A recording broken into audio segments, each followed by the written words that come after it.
ప్రాచీన భారతదేశంలో కాగితం అందుబాటులోకి రాకముందు జ్ఞానాన్ని భద్రపరచడానికి ఉపయోగించిన ప్రధాన సాధనాలు తాళపత్రాలు. మన సంస్కృతి, సైన్స్ మరియు సాహిత్యం తరతరాలుగా వీటి ద్వారానే మనకు అందాయి. వీటిని తయారు చేసే విధానం.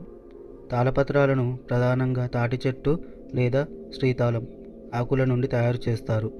ఆకులను కోసి ఎండబెట్టి ఆపై పసుపు నీళ్ళలో లేదా కొన్ని మూలికల రసంలో ఉడకబెడతారు. దీనివల్ల ఆకులకు మన్నిక వస్తుంది మరియు చెదలు పట్టవు. ఆ తరువాత వాటిని చదును చేసి సమానమైన పరిమాణంలో కత్తిరిస్తారు. రాయడం ఎలా? గంటం. తాళపత్రాలపై రాయడానికి ఒక పదునైన లోహపు కలం ఉపయోగిస్తారు. దీనితో ఆకులపై అక్షరాలను చెక్కుతారు. సిర. అక్షరాలు స్పష్టంగా కనిపించడానికి బొగ్గు పొడి మరియు ఆముదం లేదా కొన్ని నూనెల మిశ్రమాన్ని ఆకులపై పూస్తారు. దీనివల్ల చెక్కిన అక్షరాల్లోకి నలుపు రంగు చేరి స్పష్టంగా కనిపిస్తుంది. భద్రపరచడం. అన్ని ఆకులను కలిపి ఒక క్రమ పద్ధతిలో ఉంచి వాటికి రంధ్రాలు చేసి దారంతో కడతారు. వీటికి రెండు వైపులా చెక్క పలకలను ఉంచి భద్రపరుస్తారు.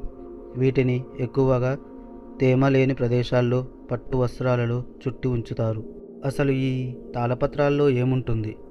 మన పూర్వీకులు దాదాపు అన్ని రకాల విద్యలను వీటిలో నిక్షిప్తం చేశారు.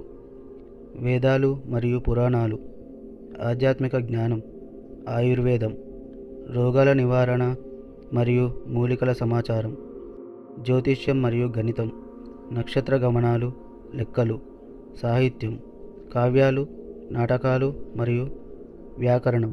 ప్రస్తుతం మన దేశంలోని తంజావూరు సరస్వతి మహల్ లైబ్రరీ, తిరుపతి ప్రాచీన పరిశోధన సంస్థ వంటి చోట్ల వేల సంఖ్యలో తాళపత్రాలు భద్రంగా ఉన్నాయి.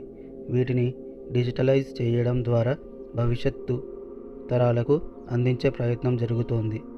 ముఖ్య గమనిక: తాళపత్రాలు కేవలం పాత ఆకులు మాత్రమే కాదు, అవి మన పూర్వీకుల మేధస్సుకు నిదర్శనాలు.